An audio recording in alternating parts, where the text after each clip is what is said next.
La cité de Dieu. Un endroit où l'enfance ne dure pas. Ici, on ne devient pas adulte, on devient armé. On apprend à survivre avant de comprendre ce que vivre veut dire. Dadinho. Ce n'était pas un monstre, c'était un enfant sans refuge, sans tendresse, sans promesse de demain. Il ne voulait pas être aimé. Il ne savait même pas ce que c'était.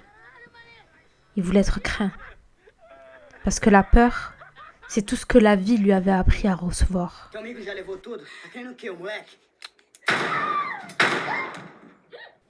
Et c'est à ce moment-là que Dadinho est mort. Pas sous une balle, mais dans son propre regard. L'enfant s'est éteint. Et Zé Pequeno est né. Petit par le nom, immense par la colère. À partir de là, la peur n'était plus seulement sa protection, c'était son identité. Et pourtant il restait Béné. Béné, c'était la preuve que Dieu n'avait pas totalement quitté la cité.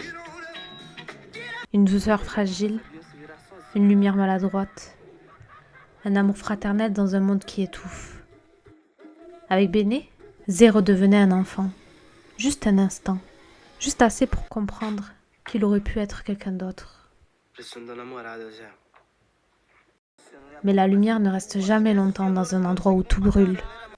Quand Béné est tombé, Zé n'avait plus rien à perdre.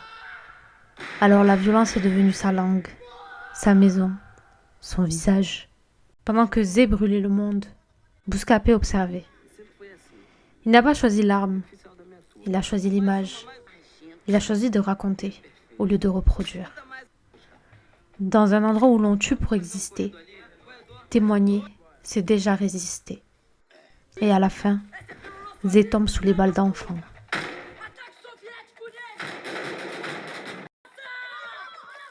Des enfants à peine plus jeunes que lui quand il a tiré pour la première fois. Ce n'est pas la justice, c'est le cycle. La cité dévore ses propres fils, faute de pouvoir leur offrir une enfance. Et tout ça, ce n'est pas que du cinéma.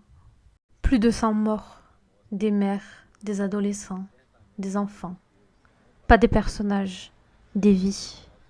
Vies qu'on a laissées tomber, comme Dadinho, avant qu'il devienne Zé Pequeno. Le cinéma n'est pas là pour enjoliver la violence.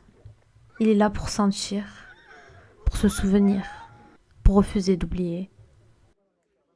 La cité de Dieu n'est pas une histoire du passé, c'est un miroir. Tant que la pauvreté sera décor, d'autres enfants deviendront des rois de poussière.